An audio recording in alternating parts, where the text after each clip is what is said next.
देखो देखो कैसी बातें हैं यहाँ की, है साथ पर है साथ ना भी, क्या इतनी आसान है. ഇന്ന് നമ്മൾ വളരെ ഹാപ്പി ആയിട്ട് ഫാമിലി ആയിട്ട് ഒരു സ്ഥലത്തേക്ക് പോവാണ്. എൻ്റെ കുറേ നാളത്തെ ഒരു ആഗ്രഹമാണ്, ഒരു വിഷ് ലിസ്റ്റിലൊരു കാര്യമാണ്. അപ്പം കാറിലാണ് പോകുന്നത്. സിസ്റ്റർ, ഉമ്മ, അങ്ങനെ ബേബീസ് എല്ലാവരും ഉണ്ട് കേട്ടോ. പോകുന്നില്ല വെച്ചാൽ ഇവിടെ KFC അല്ല കേട്ടോ, അതിനടുത്ത് തൊട്ടടുത്തുള്ള മൈജിയിലേക്കാണ്. കാരണം എനിക്കൊരു ഫോൺ എടുക്കണം. എൻ്റെ ഫോൺ കുറേ ഓടിയ ഫോണാണ്, അതുകൊണ്ട് അത് ഇടയ്ക്കിടയ്ക്ക് ഓണാക്കി ചെയ്യുന്നുണ്ടായിരുന്നു. അതുകൊണ്ട് പുതിയ ഫോൺ എടുക്കണം. എന്തായാലും ഫോൺ ഒരു മനുഷ്യന് അത്യാവശ്യമാണല്ലോ. അപ്പോൾ ആ ഒരു ചേട്ടനാണ് നമുക്കെല്ലാം സഹായം ചെയ്തിരുന്നത്. കസ്റ്റമർ സർവീസ് കുഴപ്പമില്ല, നല്ലതായിരുന്നു. പക്ഷേ ഈ ബ്ലേഡൊന്നും അവിടെ ഉണ്ടായിരുന്നില്ല കേട്ടോ. അതൊക്കെ ഒരുപാട് തപ്പിയെടുത്ത ശേഷമാണ് കിട്ടിയത്. ഇത്ര വലിയൊരു ഷോപ്പല്ലേ, അപ്പോൾ ബ്ലേഡും കാര്യങ്ങളൊക്കെ വളരെ അടുത്ത് തന്നെ വെക്കണമല്ലോ. ഓക്കെ. അപ്പോൾ എടുത്തത് Redmi Note 13 ആണ് എടുത്തത് കേട്ടോ.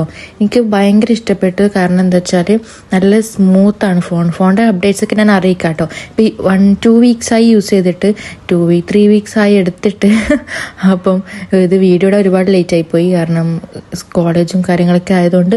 അപ്പം ഫോൺ നല്ല സ്മൂത്താണ്. ഇതിൻ്റെ ഡീറ്റെയിൽ വീഡിയോ ഞാൻ വേറെ ഇടാം കേട്ടോ. ഞാൻ അത്ര ഡീറ്റെയിൽ ആയിട്ട് നോക്കിയിട്ടില്ല. അൺബോക്സിങ് ചെയ്യുമ്പോണ്ടായ ഹാപ്പിനെസ്സിൻ്റെ ഫേസിൽ നിങ്ങൾക്ക് കാണാം. ഓക്കെ. അപ്പോൾ ബ്ലാക്കും യെല്ലോ ഒക്കെ ഉണ്ടായിരുന്നു. അപ്പോൾ അതൊന്നും എടുത്തില്ല, വൈറ്റ് തന്നെ എടുത്തു ഞാൻ. പിന്നെ സ്ക്രീൻ ഗാർഡ് 2500 വോച്ചർ ഉണ്ടായിരുന്നു. അപ്പോൾ അതിൻ്റെ സ്ക്രീൻ ഗാർഡും ഒരു എയർപോർട്ട്സൊക്കെ എടുത്തു. അപ്പോൾ അതൊക്കെ എടുത്ത് കഴിഞ്ഞിട്ട് നേരെ അടുത്തുള്ള നന്ദരത്ത് ജിമാർട്ടിൽ പോയി. കാരണം വീട്ടിലേക്കൊരു ഫ്രിഡ്ജ് വാങ്ങണമായിരുന്നു. ഓൾറെഡി നിങ്ങൾ മൈജിയിൽ കയറിയ പാടെ തന്നെ നോക്കിയിട്ടുണ്ടായിരുന്നു ഫ്രിഡ്ജ്. അപ്പോൾ ഇവിടെയും കൂടി നന്ദരത്തും കൂടി നോക്കി പ്രൈസ് കമ്പയർ ചെയ്തിട്ട് വാങ്ങാമെന്ന് വിചാരിച്ചു നന്ദരത്തേക്ക് വിട്ടു. പക്ഷേ കമ്പാരിറ്റീവ്ലി നന്ദരത്തിന് കുറച്ച് എക്സ്പെൻസീവ് ആയിരുന്നു. ഞങ്ങൾ ഒരു 40K അറൗണ്ട് ഫ്രിഡ്ജാണ് നോക്കിയത്. അവിടെ അതിനൊക്കെ 45-46 ഒക്കെ പറഞ്ഞു. മറ്റേ മൈജിയിൽ കുറവായിരുന്നു. അപ്പോൾ ഒരുപാട് ഫ്രിഡ്ജൊക്കെ നോക്കി അങ്ങനെ ഭാവിയിലേക്ക് എടുക്കാമെന്ന് പറഞ്ഞു. ചില ഫ്രിഡ്ജിലുണ്ടല്ലോ നമുക്ക് കയറി കിടക്കാം, അത്രയ്ക്ക് സ്പേസിലെ ഫ്രിഡ്ജൊക്കെ ഉണ്ട്. അത് 1.5 ലക്ഷത്തിൻ്റെ ഒക്കെ ആയിരുന്നു. പിന്നെ കുട്ടികൾക്ക് അറിയാമല്ലോ, അവർക്ക് എവിടെ പോയാലും കളിയാണ്. അപ്പോൾ ഇത് ഹെയറിൻ്റെ ഫ്രിഡ്ജാണ്. പക്ഷേ ഹെയറിൻ്റെ ഒരു കംപ്ലൈൻറ്റിൻ്റെ വീഡിയോ ഞാൻ കണ്ടിട്ടുണ്ടായിരുന്നു. തീ പിടിച്ചോ പൊട്ടിത്തെറിച്ചോ അങ്ങനെ എന്തായിരുന്നു.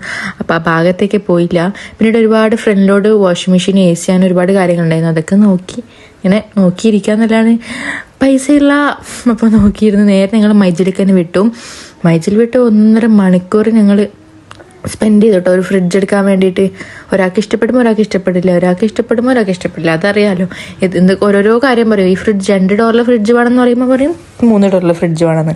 അപ്പം അങ്ങനെ അതൊക്കെ നോക്കിയെടുത്ത്. അപ്പം അതിൻ്റെ ഇടയ്ക്ക് വിശന്നു. നമ്മൾ എനിക്ക് വിശക്കുന്നു, എനിക്കൊന്നും നിൽക്കാൻ പറ്റില്ല. 3-4 മണിക്കൂറായി വന്നിട്ട് വന്ന് നേരെ ഒരു അടുത്തുള്ള ഒരു ബേക്കറിക്ക് പോയി. പേരെനിക്ക് ഓർമ്മയില്ല ബേക്കറിൻ്റെ. അവിടെ ഒരുപാട് കല്ലുമ്മക്കായ, ഒരുപാട് പൊരിച്ച ഐറ്റംസും, പിന്നെ ഷവായ ആണെന്ന് തോന്നുന്നു, മെയിൻ ഷവായ, പിന്നെ ഷവർമ, അങ്ങനെ ഒരുപാട് കാര്യങ്ങളായിരുന്നു. ഞാനൊരു ഷവർമ ഓർഡർ ചെയ്തു. പിന്നെ ഒരുപാട് അവിടെ അപ്പങ്ങളെല്ലാം ഓരോന്ന് പറഞ്ഞു. പിന്നെ ഒരു കേക്കും പറഞ്ഞു. കേക്ക് കണ്ടപ്പോൾ ഞങ്ങൾ കൺട്രോൾ പോയി. ഒരു കേക്കും പറഞ്ഞു. അങ്ങനെ അതൊക്കെ കഴിച്ചു. കേക്ക് അപ്പെല്ലാം അടിപൊളിയായിരുന്നു. പക്ഷേ കേക്കും അടിപൊളിയായിരുന്നു. ഒരു ചായയും കോഫിയും പറഞ്ഞു, അതൊക്കെ കുടിച്ച്. എൻ്റെ ഷവർമ ഓക്കെ വെക്കാണ്. ഫ്രഷ് പീസ് കണ്ടിട്ട് ഞാൻ ഓർഡർ ചെയ്തത്. പക്ഷേ ഗരം മസാല ചേർക്കുന്നുണ്ടായിരുന്നു. പിന്നെ അവിടെ പോയത് ഓണം ഓഫറുള്ള ടൈമിലാണ് പോയത്. ഇപ്പോഴും ഓഫർ ഉണ്ടെന്ന് തോന്നുന്നു. 15 വരെ ഓഫർ ഉണ്ട്. എല്ലാ സാധനത്തിനും ഓഫർ ഉണ്ടായിരുന്നു. അപ്പോൾ അവിടുന്ന് ഗ്ലാസും ഒരു വണ്ടി നിറയെ സാധനങ്ങളായിട്ടാണ് ഞങ്ങൾ മൈജിയിൽ നിന്ന് ഇറങ്ങിയതെന്ന് വേണമെങ്കിൽ പറയാം. ഒരുപാട് ഫ്രിഡ്ജൊക്കെ നോക്കി. ലാസ്റ്റ് 3 ഡോറുള്ള ബോഷെ, അങ്ങനെയാണ് തോന്നുന്നു പ്രൊനൗൺസിയേഷൻ, അതിൻ്റെ ഫ്രിഡ്ജാണ് എടുത്തത്.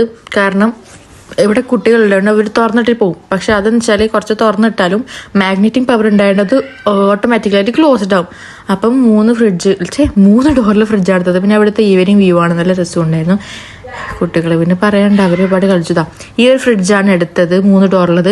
മേലെ ഫ്രീസർ, നടുക്ക് നോർമൽ, താഴെ നോർമൽ ഫ്രിഡ്ജ് തന്നെ. നടുക്ക് വേണമെങ്കിൽ നമുക്ക് ഇഷ്ടമുള്ള പോലെ നമുക്ക് ടെമ്പറേച്ചർ അത് കുറയ്ക്കുകയും കൂട്ടുകയൊക്കെ ചെയ്യാം. അങ്ങനെ ബില്ലൊക്കെ പേ ചെയ്ത് സാധനങ്ങളൊക്കെ എടുത്ത് വണ്ടിയിൽ വെക്കുമ്പോഴത്തേക്ക് 7:30-8 മണിയായിരുന്നു. ഞങ്ങൾ 2 മണിക്കാണ് വീട്ടിൽ നിന്ന് ഇറങ്ങിയത്. കാനങ്ങാടിലെ മൈജിയാണ് ഇത്, അത് ഞാൻ പറഞ്ഞില്ലല്ലോ. അങ്ങനെ നേരെ നമ്മൾ തട്ടുകടയിൽ പോയി അവിടെ നിന്ന് ദോശയും ചിക്കൻ കറിയും ബീഫ് ഫ്രൈയും അങ്ങനെയൊക്കെ കഴിച്ചു. ഹോണസ്റ്റ്ലി എനിക്ക് ഇഷ്ടപ്പെട്ടില്ല. ഇത് എവിടെയാണ് വരുന്നത് വെച്ചാൽ പിട്ടാപ്പള്ളി, പുതിയ പിട്ടാപ്പള്ളിൻ്റെ കാനങ്ങാട്, അതിൻ്റെ നേരെ ഫ്രണ്ടിലായിട്ടാണ് ഇത് വരുന്നത്. അങ്ങനെ അതൊക്കെ കഴിഞ്ഞ് ഞങ്ങൾ നേരെ വീട്ടിലേക്ക് പോയി. ഒരു 2 സബ്സ്ക്രൈബേഴ്സും കൂടി ആയാൽ 100 സബ്സ്ക്രൈബേഴ്സ് ആവും. അപ്പം ചാനൽ ഇഷ്ടപ്പെട്ടാൽ ലൈക്ക് ചെയ്യുക, ഷെയർ ചെയ്യുക, സബ്സ്ക്രൈബ് ചെയ്യുക. അപ്പോൾ അത്രേ ഉള്ളൂ. ബായ്.